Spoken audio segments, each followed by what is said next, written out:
National pension scheme को लेकर एक बहुत बड़े नियम में बदलाव किया गया है। 1 अक्टूबर से यह नियम बदल जाएगा। पेंशनर्स के लिए इस वक्त की सबसे बड़ी खुशखबरी आई है और इसका बहुत बड़ा फायदा भी मिलेगा। कैसे, हम आपको इस वीडियो में बताएंगे विस्तार से। नमस्कार, आप देख रहे हैं न्यूज़ 18 का डिजिटल प्लेटफॉर्म और मैं हूं आपके साथ Shruti Srivastava. Pension fund regulatory and development authority यानी कि PERDA ने नेशनल पेंशन सिस्टम यानी कि एनपीएस को लेकर एक बहुत बड़ा बदलाव किया है। अब 1 अक्टूबर 2025 से एनपीएस के गैर सरकारी सब्सक्राइबर्स अपनी पूरी पेंशन रकम को 100% यानी कि 100% इक्विटी यानी कि शेयर बाजार से जुड़ी स्कीम में लगा सकेंगे। अब तक इक्विटी में निवेश की सीमा 75% थी, लेकिन इस नए नियम के बाद यह लिमिट हट जाएगी।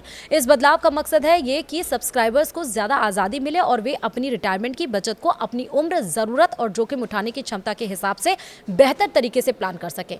अभी तक एनपीएस में निवेश करने वालों को सिर्फ एक ही तरह की स्कीम चुननी पड़ती थी, चाहे वो टियर 1 अकाउंट हो या टियर 2। आपको ऑटो चॉइस या एक्टिव चॉइस में से एक मॉडल लेना होता था और इसी के हिसाब से पूरे रकम लगानी पड़ती थी। लेकिन अब नए एमएसपी यानी कि मल्टीपल स्कीम फ्रेमवर्क के आने से सब्सक्राइबर्स अपनी पेंशन की रकम को अलग अलग स्कीमों में बांट सकेंगे। मतलब ये कि आप अपनी उम्र, जोखिम उठाने की क्षमता और ज़रूरत के हिसाब से अपनी निवेश राशि को अलग अलग हिस्सों में बांट सकते हैं। जैसे कोई युवा निवेश अपनी पूरी रकम इक्विटी यानी कि शेयर बाजार में लगाकर ज़्यादा रिटर्न पाने की कोशिश कर सकता है। वहीं कम जोखिम लेने वाले लोग अपनी रकम का बड़ा हिस्सा डेट फंड या बैलेंस्ड फंड में लगा सकते हैं, जिससे निवेश सुरक्षित रहे। उम्र और निवेश के नए विकल्प भी हैं। अब पहले से कहीं ज़्यादा आज़ादी। पहले एनपीएस में निवेश की उम्र सीमा 60 साल तक तय थी, यानी कि 60 साल की उम्र तक ही पैसा जमा किया जा सकता था। लेकिन अब इस नियम में बदलाव किया गया है। अब सब्सक्राइबर्स चाहे तो 50 या 55 साल की उम्र में ही अपनी पेंशन की रकम निकाल सकती हैं। वहीं अगर कोई निवेश जारी रखना चाहता है तो वह 60 से 75 साल की उम्र तक भी पैसा जमा कर सकता है।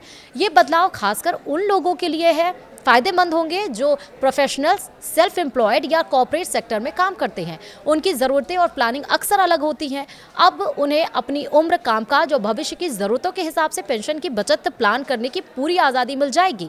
एचडीएफसी पेंशन फंड के एमडी और सीईओ श्रीराम अय्यर का मानना है कि ये नया फ्रेमवर्क एनपीएस को रिटायरमेंट प्लानिंग के लिए पहले से कहीं ज़्यादा आकर्षक बना देगा। उन्होंने ये भी कहा कि 100% इक्विटी में निवेश का विकल्प और 15 साल बाद पैसा निकालने की सुविधा खासतौर पर युवा निवेशकों के लिए काफ़ी फायदेमंद साबित होगी।